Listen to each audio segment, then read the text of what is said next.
ท่านเอ๋ยมือนี้เฮามาสายปรามินันอยู่ไสปรามีนันตั้งอยู่ประเทศใดเซียยกจาการ์ตาอินโดนีเซียเซ็นทรัลจาวา yes อ๋อ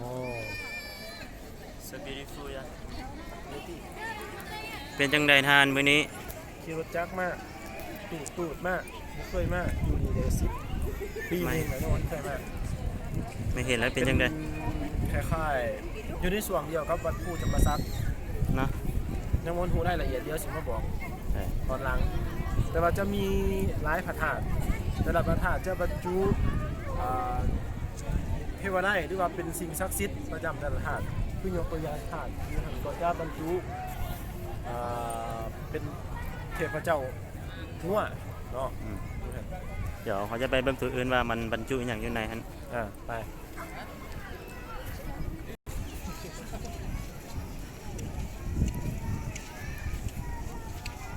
เดี๋ยวจะพาบรรดาทานเข้าไปเบิ่งอยู่ไหนว่าตึกใหญ่ๆนี่มันเขาได้เฮ็ดอีหยังไว้อยู่ทางในเด้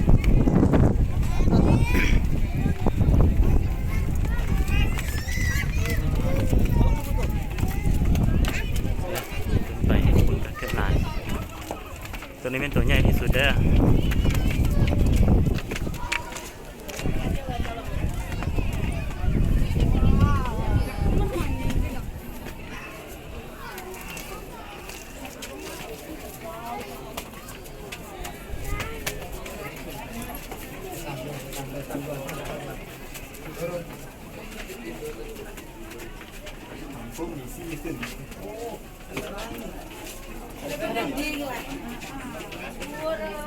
Pode mau teh? Waduh, warna naik.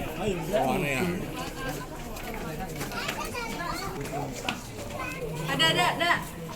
เป็นมาเถอะเด้อตัวนี้เป็นตัวใหญ่ที่สุดเป็นเทวดาเดี๋ยวเอาเข้าไปเบิ่งว่าทางในมีหยังเด้เดี๋ยวเห็นป่ะ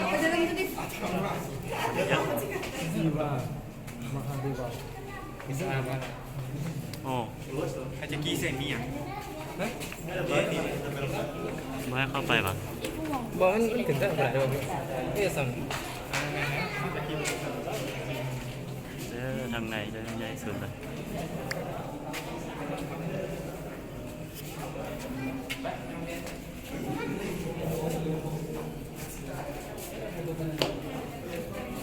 ครับ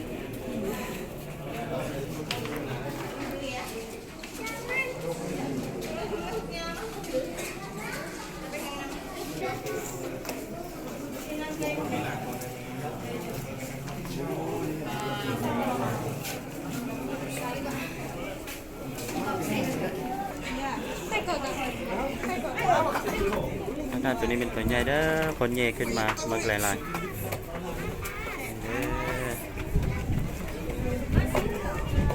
มันลงไปเด้อไม่เป็นขวด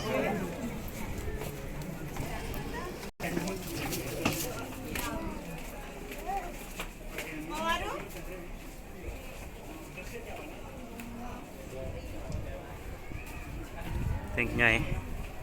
นี่เด้อบรรดานักศึกษาเราเป็นจังไดวันนี้คักบ่เมื่อยบ่งามบ่มีแต่ก้อนหินสีดำอันนี้ลวดลายงามลายนี่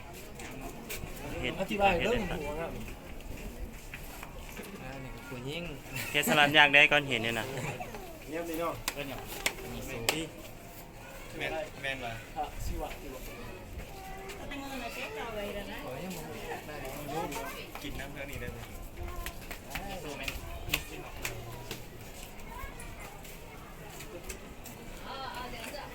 งามน้องเราเนาะงามโอ้มุมนี้งามก็เราอยู่ไฮโลเลได้แต่งมือเลยได้ไหม